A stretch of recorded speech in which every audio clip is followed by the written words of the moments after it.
Welcome to Creative Piecemeal. I'm Tammy Takeishi, a board-certified music therapist. Join me each week as a new guest from across the fine and creative arts spheres shares struggles, triumphs, laughs, words of wisdom, and more in authentic, thought-provoking, and inspiring interviews. Hello and welcome to Creative Piecemeal Podcast. I'm your host, Tammy. Today I am with best-selling author Michele Dunaway. She is an author of 30-plus contemporary romance novels with over 1.7 million books sold globally. That's fantastic. Michele has always dreamt of writing and sold her first romance novel after an editor appointment at the Romance Writers of America, RWA National Convention. Describing herself as a woman who does way too much and never wants to stop, she writes about love and second chances in small towns that have cookie stores and wineries. She recently retired from an award-winning high school English and journalism teaching career and is the proud mother of 2 grown daughters. An avid pet lover, she shares her home with far too many rescued cats who, of course, completely rule the roost. So, Michele, so glad to have you on the show. I'd love to talk about, sort of rewind and talk about how you got your start in writing and then fast forward to some of your books that are coming up. Sure. Thank you so much, Tammy, for having me. Basically, I always, everyone says, when did you start writing? And I think that I don't really remember when I didn't write. And so like in first grade, I wanted to be an author. In second grade, a teacher. In my third grade, I decided to be both. In first grade, I wanted to be a nun too, but that phase passed, obviously, because I went to Catholic school, but at least through, 8th grade. So anyhow, the interesting thing is that I just love telling stories. And so when I was in basically 7th grade, the teacher would put all of these pictures up on the walls. And that was my favorite assignment. And she would be like, go pick a picture and go tell a story about it. And I just was writing and writing and writing all of the time on that. Now, as a teacher myself, I know that basically that was just a really good way to kill like a half hour to 45 minutes to an hour worth of time, for the overachievers like me while she graded papers. So, but I loved it. I just constantly loved it. And then in high school, my mom remarried. And so my stepsister and I just started writing stories. And she would write stories where she would do Westerns and she would kill everyone on the block. I would write romance novels where I would marry everyone on the block. So, And so that's kind of on an old manual typewriter that we typed it out. And so that's pretty much where it started. And then I was always writing. And when I got serious, I really wasn't serious until I actually wrote a Highlander fanfic because I had a former coworker at Washington whose classroom I had to share because I was a new teacher in a school that was overcrowded with, like teachers were, we were busting at the seams. And he and I were Highlander fans along with a bunch of kids. And so he's like, you should write one. So I did. And it was just sort of something that I wanted to do. And he's like, you should write a romance novel. And so I did. And I actually was standing at a convention in Washington, D.C. And I said, I think I'm going to set a book right here on this corner. And so I did, not knowing that really you don't set romance novels in Washington, D.C., but I didn't know any better. And so that book actually became, my first one, A Little Office Romance, which goes between St. Louis and Washington, D.C. And so that sold and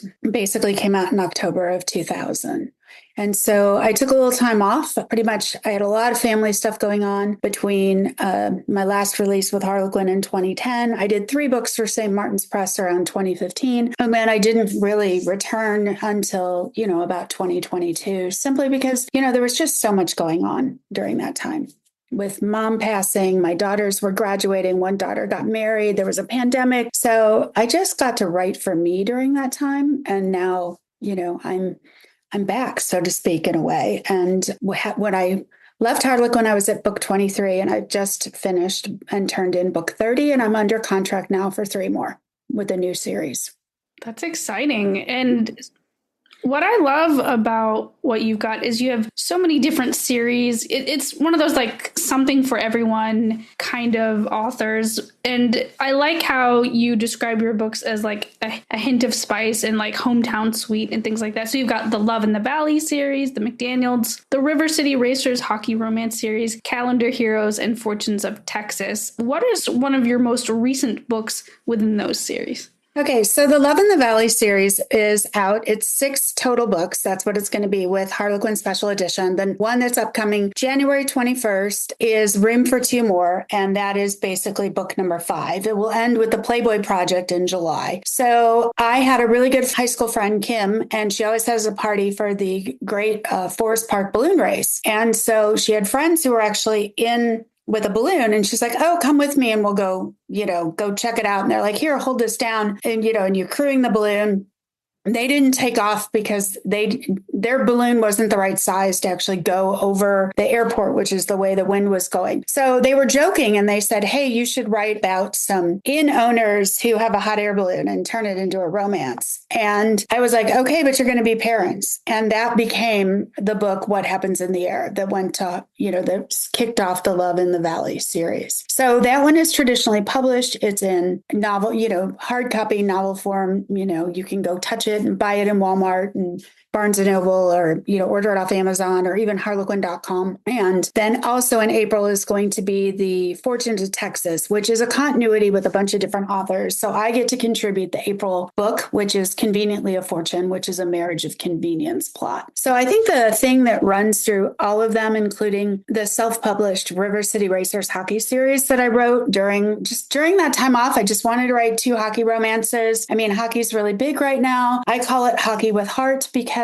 I wanted deeper plot lines than just boy meets girl, girl, thinks the boy just wants a puck bunny, et cetera, et cetera. I wanted something with real meat to it. Not saying those books aren't meaty, but I wanted it to be more in my voice and my style, which is that, like you said, hometown sweet, which means and then a little bit of spice. So there's going to be love scenes, but there's always going to be a purpose for them. So if you're expecting to open the book and every 20th page or something, they are jumping into bed or whatever, that is not me. That's not my style, So it's, as I said today, it's more sort of that old fashioned Pretty Woman. If you remember, there's love scenes in that versus, for example, Euphoria, which, I mean, every time, you turn around and there's a sex scene coming and so forth, which again, is just how people, it's same for 50 Shades of Grey. That's, they're different genres. I kind of like that, 2.5 to 3 chilies out of 5 type spice in a way. Nice. I know it's probably going to be hard, but if you could pick one of your favorite fictional characters to be for a day, who would it be? Oh, gosh. I love the classics. I love all, especially the movies like Jane Austen. I love anything that's set in, England. I'm actually watching Bodkin right now. So if I was thinking my fictional characters, I'll be honest, I fall in love with every single one of my heroes. So I wouldn't mind being one of my heroines for the day in a sense. That's the fantasy, isn't it? Jill Adams, who is the heroine in The Center's Bet, which is the hockey book, which is out on, free in Kindle Unlimited. And, Alec Moreno, she's actually the owner's daughter, but she doesn't tell him that. He finds that out after she's basically put him in his place type of a thing. So, Alec is probably one of my real sexy heroes, but he's also kind of broken because he feels really responsible for his best friend's drug overdose, basically. And so, when Jill is having troubles with her son, then Alec is kind of the one that the boy can relate to. And there's a whole bunch of different, like I said, twists and turns. So Eliza Bennett comes into mind, but at the same time, I don't really think I'd want to live in, Pride and Prejudice or anything like that. I don't think I'd want to be Lizzie Bennett or, it'd be all right. Maybe Marianne Dashwood, because she gets to, have Colonel Brandon in the end. So excellent. So you had a really fruitful career teaching. What is something that you carry with you from your teaching years into your writing? Well, actually, I'm a retirement fail. The state of Missouri has a little bit of a teacher shortage in a bunch of high-end needed areas. So for last year, I went back, and then this year as well, I'm teaching full-time and working with English language learners. So I'm, basically an ELL teacher and, advocating for kids who are refugees and new to the country and all sorts of things and helping them learn English and get caught up. So I think the biggest thing is with teaching is organization of my time. A lot of people think that you have to write every single day. I mean, it's like, if you're not writing every single day, you're not a writer. I write in huge chunks. I mean, I will sit down and I will maybe do 14,000 words on a weekend because I'll do it. Literally, that's all I do, to the expense of everything else. And then there's other times where I'll go like 2 weeks and I won't have written a thing. And so, but I know it's like, because of what I did during teaching, I know how to stay organized. I know how to meet deadlines. I know how to like plan. I mean, it's a really big, how do you plan what you're going to do to make, the deadline? And sometimes I write better on deadlines anyway, because I have to, I mean, they give you, sometimes you feel like, oh, you have a 3-month deadline, so you're writing every day. I'm like, no, I'm probably writing it in the last 5 weeks, to be honest. It's just percolating up there for a while and you get part of it done. And then, I don't really see exactly where I want to go in a book a lot of times until I'm about, I don't know, a third of the way through. And then things just start to click and I go, oh, I can pull this in and I can pull this in. And that's just part of who I am as a writer. Nice. What is some advice that you would give to someone who wants to write, not necessarily romance, but just anything like fiction in general as a career or be a writer? Well, first of all, everybody says don't quit your day job, because I always hear people, I mean, it happens. You hear the people that get the multi, 7-figure advances and all of that great stuff, or the book goes to auction, but that is rare. That's not necessarily the norm. Your book is probably not necessarily, even if it's, hardcover or whatever, it may not hit the New York Times bestselling list and so forth. So the thing is that you've got to have sort of grit. And you have to have, a really sort of, I don't want to say thick skin, but you sort of have to have a thick skin to kind of roll like with the punches. I mean, the only person that's really going to believe in yourself is you all the time. So you just have to have that faith that you can make this work. But at the same time, you have to be realistic and be willing to sort of pivot. So what I mean by that is that, not everyone is going to win the Super Bowl. You know what I mean? You always say, and I used to tell that to my students. So I said, it's extremely hard. Same thing in hockey, Stanley Cup, it's one of the hardest trophies to win. So sometimes you just have to be like, hey, I was on that team. I'm really upset, but at least we got this far. But what can I also do? I look at Brett Hull as an example. Like, he was from St. Louis. And when, our team finally won in 2019, the worst of first, season, and he was part of that. But the thing is that Brett Hull knew that St. Louis, the way it was going at the time he was here, was not going to win a Stanley Cup. I mean, it just wasn't. And he wanted one. That was a goal. So guess what? He went to Dallas and he won with them. So it sounds silly. So you might have to pivot. I know a lot of authors who started out in romance, for instance, like Catherine Coulter is one, and now she writes that best-selling suspense series. Janet Ivanovic has, tons and tons of extra, different, besides Stephanie Plum, there's other books that she has written and put out. So, it's writing what you love. You'll hear a lot of advice to go right to market, right to market, right to market. Well, unless you're indie publishing, the market changes by the time your book comes out anyway. So you just kind of have to be aware and really write the best book you can. I mean, that's a long-winded answer, but it's true. And then just be willing, like I said, to pivot so that you can, have some longevity in, what you're doing. I mean, Harlequin was like, hey, can you, write something a little bit more small town themed, a little bit more out West? And I was like, sure. And so that's honestly what the next series is going to be. Because they're like, we need something like this. And I'm like, I can do that, And so, yeah, let's do it. It'll be fun to do that for a change.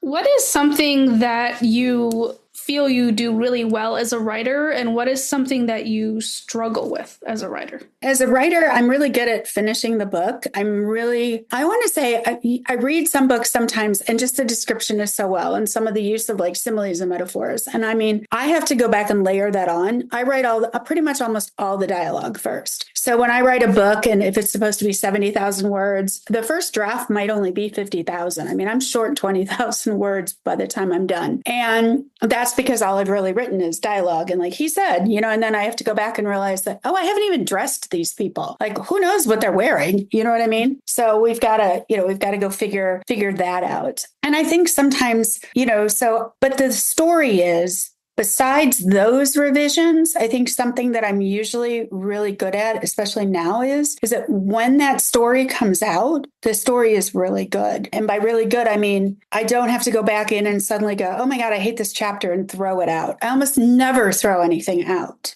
I mean, I have. When I did Love's Secret Ingredient, I had written almost the first 3 books, What Happens in the Air, and then All's Fair in Love and Wine, and Love's Secret Ingredient, almost at kind of at the same time. And I realized when I started Love's Secret Ingredient that I just didn't like it. I wasn't feeling it anymore. I was like, I'm going to hook her up with the little elementary school principal, which is what happens at the end of What Happens in the Air. And then I was like, and I'd written about 20,000 words of that, 2025. And I was just like, I don't like this anymore. I'm like, she's not going, and I literally started that entire book over. So I did. And because I was like, let's have this, because they were all blasts from the past books, second chances, where the theme, I always put a theme under all of them. So like, or a connector. So All's Fair in Love and Wine, Love's Secret Ingredient. And then the first book, What Happens in the Air, it was all second chance romances. The characters knew each other in high school and they'd had something happen between them in high school, even if it wasn't romance. So in Love's Secret Ingredient, she was the only person that was ever really nice to this guy who was sort of like from the wrong side of the tracks and nobody, he just kind of was a loner. And now he's back as basically, he just sold his company. He's a tech billionaire. You know what I mean? Just kind of at loose ends coming through and runs into her. And that's where that story starts. And I put them in a fake, dating engagement situation. And so that was that book. And then the next set of Room for Two More, which is coming out, the Playboy Project, and One Sweet Deal, was basically one night to forever. I mean, they all start with a one night stand. These characters get together, never think they're going to see each other again. Surprise. You know what I mean? Here they are. And so I think that I do a lot of that really well sometimes. And I really do something that I love, and most authors may or may not like, but I love the research. So I got to go on the shop floor of Roush Racing, and when I did all the NASCAR books for Harlequin, and I got to just go in Chocolate Company, which is local here in St. Louis. So if you've ever heard of the Cupid chocolates that were in one of the Hallmark movies, they're made here in St. Louis by Chocolate Company. So I got to, go on the floor and learn all about how chocolate is made to do the research for Conveniently a Fortune. So I love that type of stuff. It's a lot of fun. So what is something that you struggle with or something you'd like to get better at? I think just, I would love to have the depth be there the first time through, if that makes sense. I can go back and put in these, beautiful descriptions and so forth, or I see them beautiful descriptions. So sometimes it's a struggle really sometimes with imposter syndrome. I've done 30 plus books, but at the same time, you sometimes go, wow, who wrote this? I mean, when I finally read it again on the very final line edits after it's been through like the editors and such, then I'm sort of like, wow. You know what I mean? Like, I guess I wrote this and it's pretty good, but I'll be honest, I wish I didn't. When I'm writing it, sometimes I really think this really sucks and I suck as a writer and I can't believe people actually, let me do this. So just a little insecurity sometimes, but it always works out. The magic always happens, but sometimes you just think it's not going to. Stay with us. We'll be right back. If you've been feeling burned out, stressed, overwhelmed, or exhausted, the resources and courses at the Self-Care Institute are here to support you. The Self-Care Institute was founded by Dr. Ami Kunimura and provides support for individuals and organizations with burnout prevention, burnout recovery, and stress management. I've personally taken a few of these courses and found them to be super helpful, both professionally and personally. The care you give yourself matters just as much as the care you give to others. But if self-care is difficult for you, you're not alone. And the Self-Care Institute is here to support your well-being, resilience, and sense of fulfillment at work and at home. For more information, visit selfcareinstitute.com or go to the show notes and click on the link. Yeah. I'm so glad that you mentioned that because I feel like so many people in the creative fields, myself included in certain aspects of life, struggle with that insecurity. And, I think a part of it is, there's a certain thing we think in our mind and we're trying to get that on paper or on piano or whatever it is. And it's that expectation versus reality. And then realizing that what we're creating, and this is the hard part, and, sometimes we have to learn it all over again with a new project, is that what we're creating is just beautiful in and of itself because we're creating it. Right.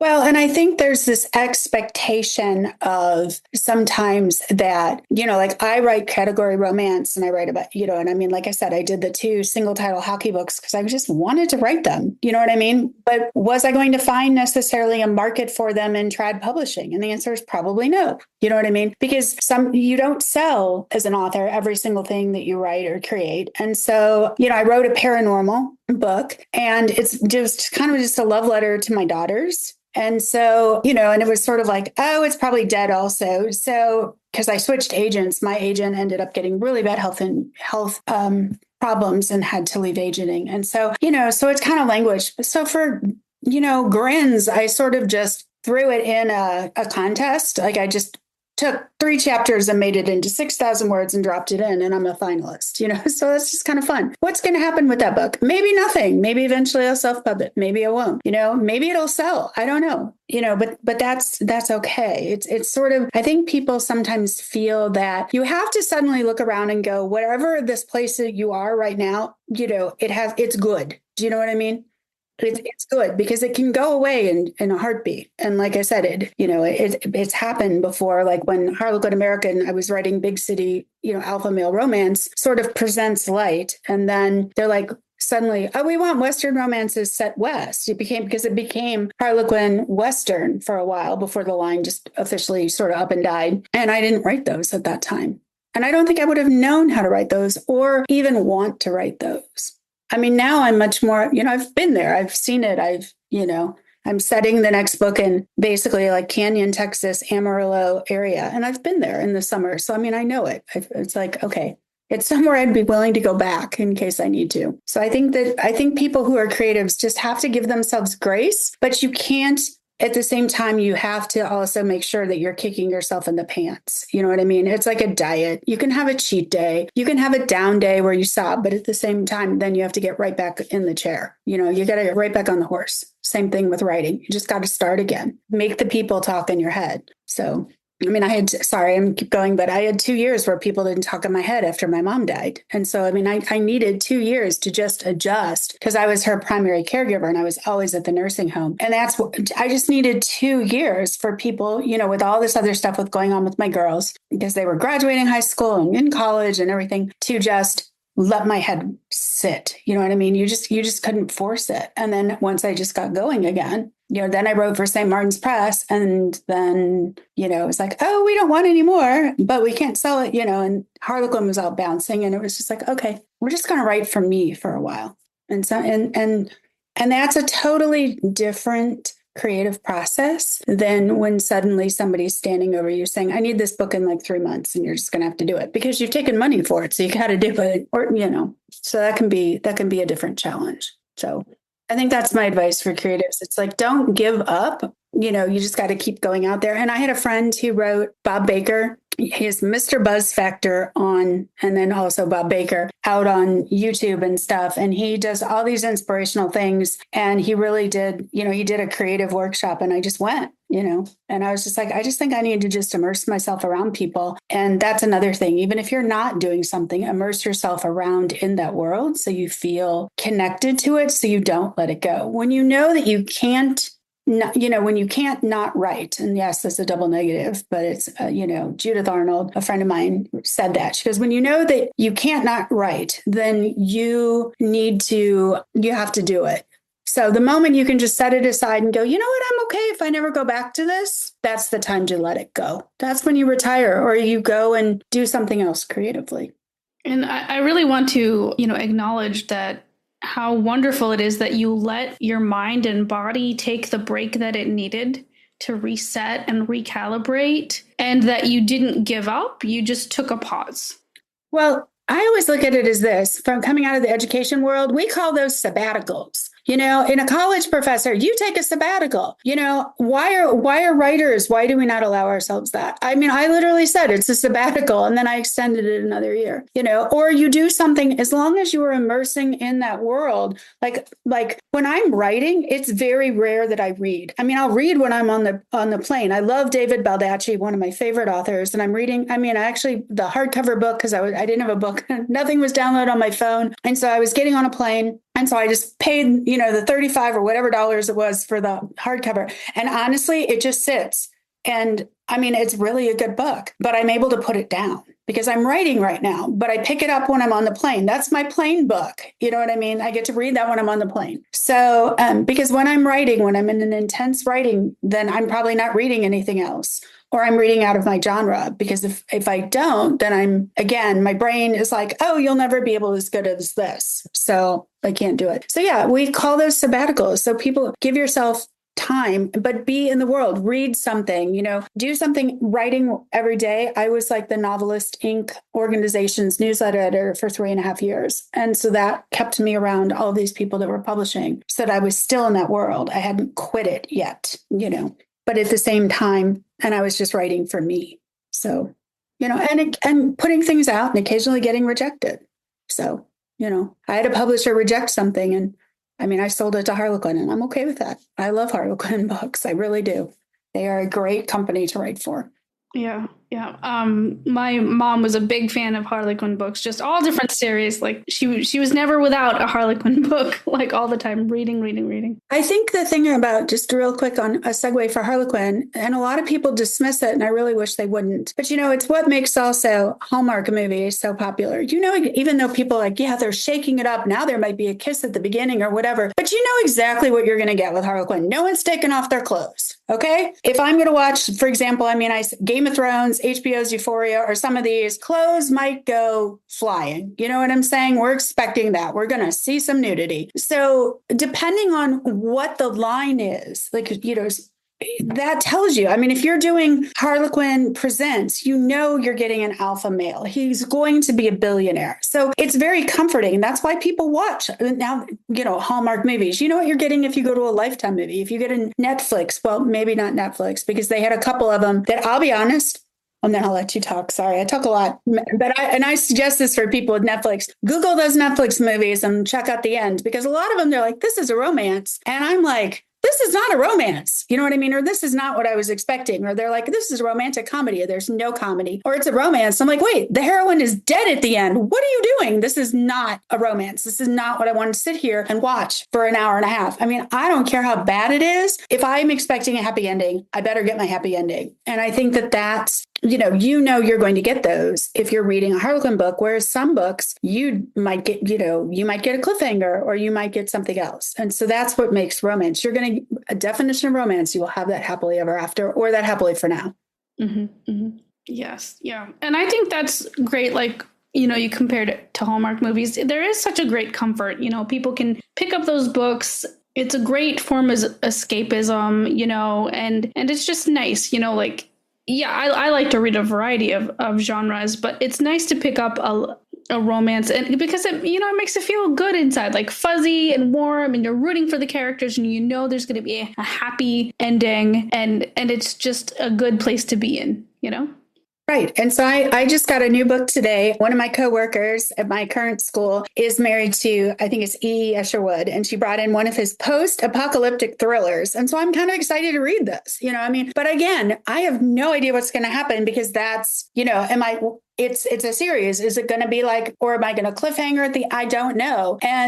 But with that book, I'm okay not knowing, because that's, exactly sort of, that's what it's about. Or if I'm picking up I've got the new J.D. Robb book here as well. And I'm reading that at night before bed. That's kind of like the before bed book. I can read multiple books at once, crazily enough. And so I know the crime is going to be solved at the end of the book. The reader knows that, and they're good with that. And so, that's why they pick it up. That's why they buy it. And so, what you're going to get with my books. You're going to get, like I said, that hometown sweet with a hint of spice, and, two characters who, fall in love, or, get to bump along. And there will be some conflict. There's a little trend to take some of the conflict out right now, but in a romance, the conflict's going to all be okay anyway. Speaking of romance, there's always tropes. What is a trope that you just love, whether you love it in your own writing or other writing, and you can't get enough of? I really always love I'm Marriage of Convenience, which is, I just did one. That was the Conveniently a Fortune. Love the One Night to Forever, where it starts with a one night stand, because you actually have to build that. You can't just, throw them in, wham, bam, thank you, ma'am. And so I like that kind of, I was never going to see this person again. I love second chance romance. Like they've known each other from before, and now it's 10, 12 years later and so forth. I'm actually writing a women's fiction right now that has romantic elements, but isn't a romance, about three sisters who go back to this small town 8 months after they've buried their grandmother who raised them, because their own mother passed away. They're all half sisters. They have three different dads. And, but they're pulled back to do a series of tasks because lo and behold, they grew up really kind of poor. And their grandmother somehow managed to, save up and invest her way to $3 million. So it's $1 million each if they finish all these tasks that she's left for them. And, and one of them is that they have to recreate her chocolate bourbon pecan pie. And there's no recipe. So it's an impossible task. And of course, they're all designed to bring the sisters together. But there's, we're doing a second chance because you bring Mariah back, and Mariah is now a James Beard award-winning chef. And she, her ex from high school that she basically, ghosted and fled is now the sheriff who pulls her over and gives her a ticket as she drives into town. So there's that. But then the other two sisters don't have romantic elements at the same time. So that's a little bit bigger, but it still has those, those fun tropes of, what are they doing? And I like strong, it's not really a trope, but I like strong heroines who, they can take charge. It's nice that, that they get Prince Charming, but he's just the icing on the cake, so to speak. They're fine without him. So. Excellent. So you've mentioned a few authors that you like, but who is an author that you recently discovered for yourself that you can't put down? Oh my goodness. I'm trying to think. I read pretty much everything. By David Baldacci. Seriously. And I've been reading him for it feels like a decade now. He's just so good, but I will. Brad Thor. I love some of the suspense, like I said, Janet Ivanovic, J.D. Robb, Nora Roberts. I'll read some of her things, not everything. In the category, Elle Douglas is a new author, and I'm loving hers. I'm loving, Jennifer Wilkes stuff. My line mates are just awesome. Heatherly Bell. I love to read Heatherly Bell's stuff. It's so good. Terry Wilson. I've been reading Terry Wilson for a while, but again, she's someone that I will always pick up immediately because she's just so good. So. And then Colleen Thompson, who does romantic suspense. She's really, really good. Friend of mine, we're actually Duolingo partners on half these quests all the time. I'm over 1,100 days on Duolingo learning Italian, so I clearly have way too much time on my hands. I think we have Colleen as a friend in common, actually. Yeah. Mm-hmm. And her adorable dog. She's awesome. Yes. Yeah, she's really great.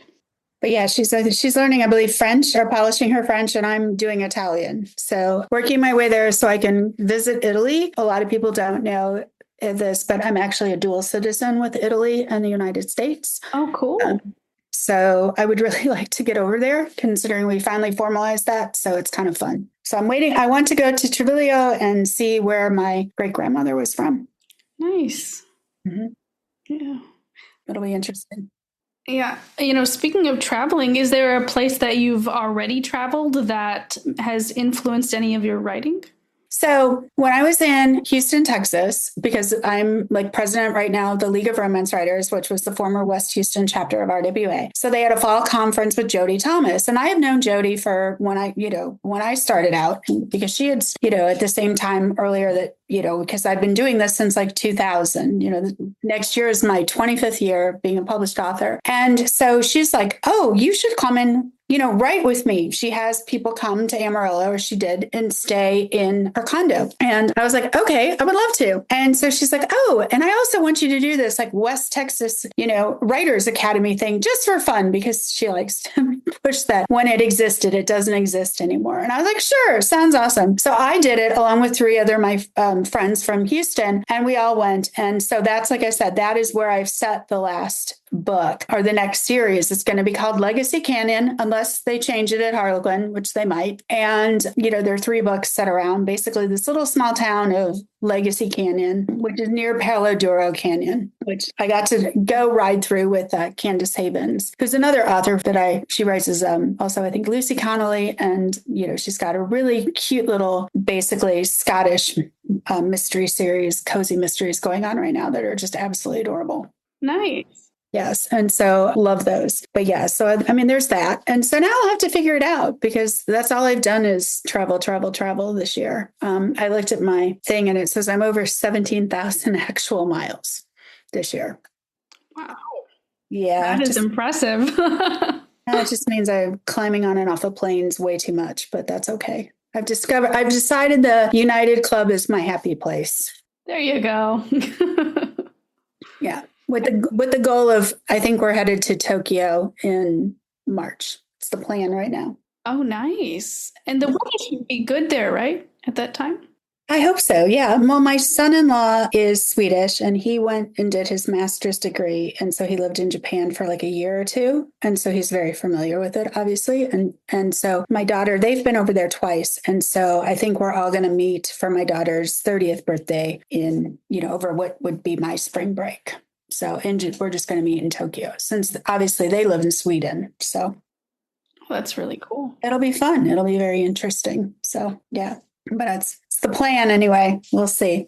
But yeah, no, I just love to travel. It's something I've just done nonstop since pretty much last December.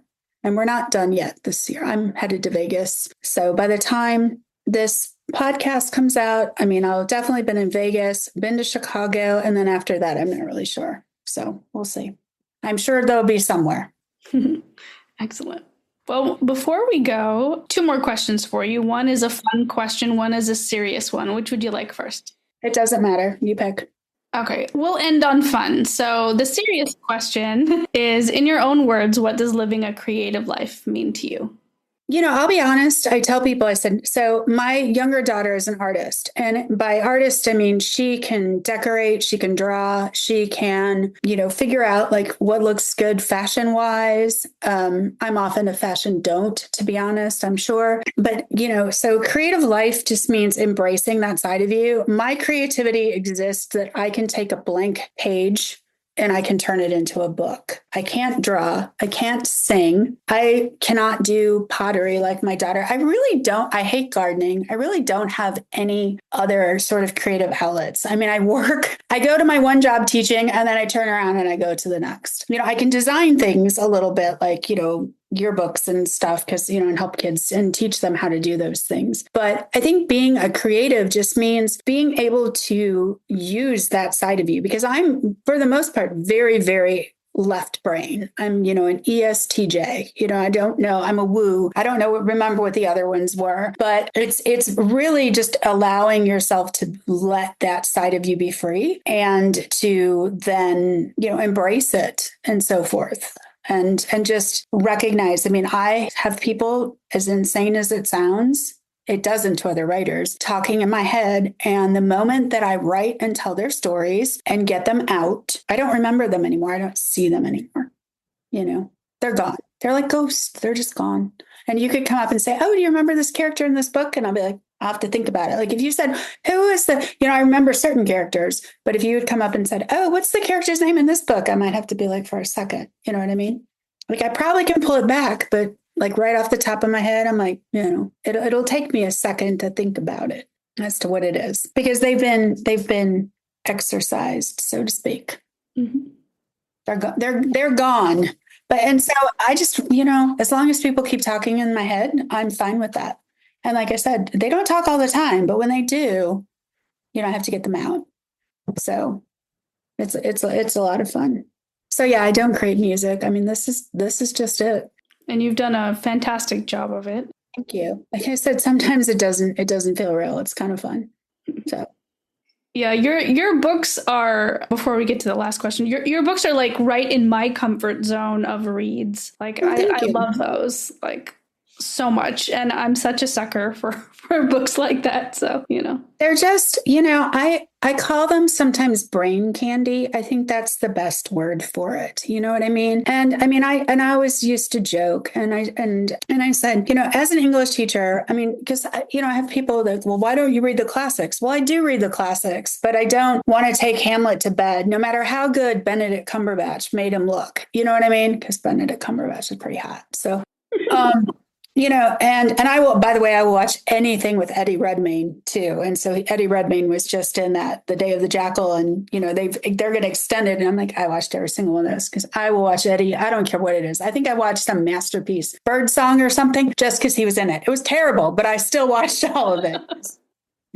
Like, oh God. But anyway, so yeah, I think that's that, it's brain candy. You know what you're going to get. You know you're going to get a happy ever after. It exercises your brain, but you can put it aside. When you're done, you don't have to remember it. It's something you had at that moment and it's lovely, but your brain doesn't have to exert tons of energy on it. And that's what you want at that time. You know what I mean? You get the roller coaster, you get the emotions, you get the tears, you get the happiness, and then you can go on with the rest of your day.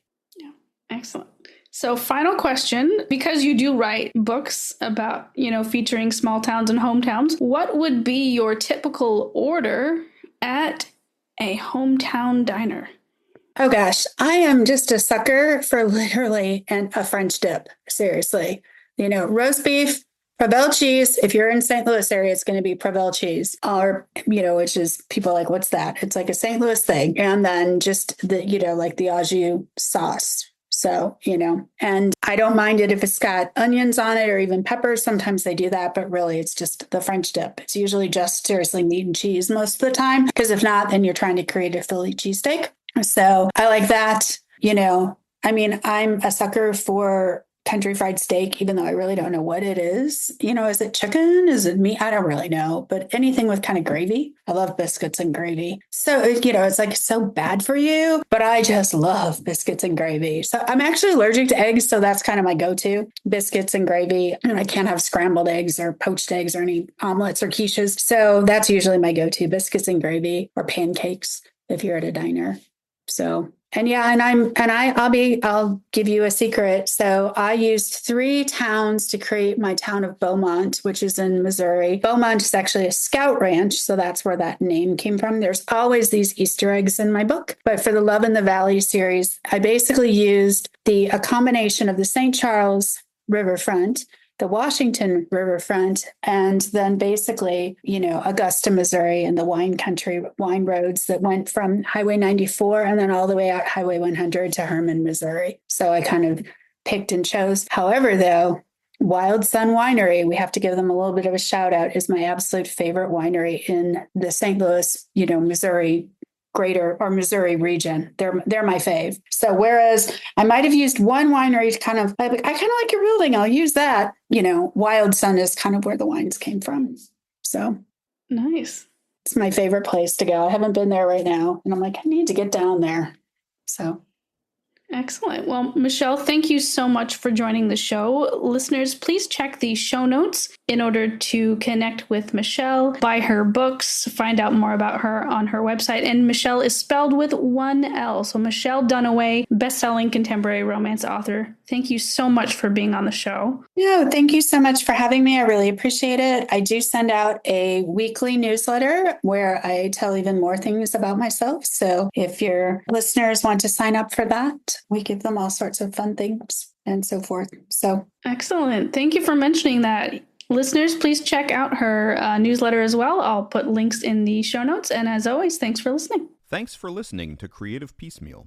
We hope today's episode left you feeling inspired. This podcast is independently created and produced by the host, Tami Takaishi. More details about today's guest can be found in the show notes, along with links to the podcast's socials, merch store, and ways to support arts organizations AHA Broadway and New Normal Rep, both near and dear to Tammy's heart. Don't forget to visit creativepiecemeal.com, the official podcast website, where you can leave fan mail, write a review, explore Tammy's blog, and discover the growing collection of episodes. Special thanks to our audio engineer, Alex Rapetti. Additional narration by Dante Jace. Let's keep celebrating creativity in all its forms.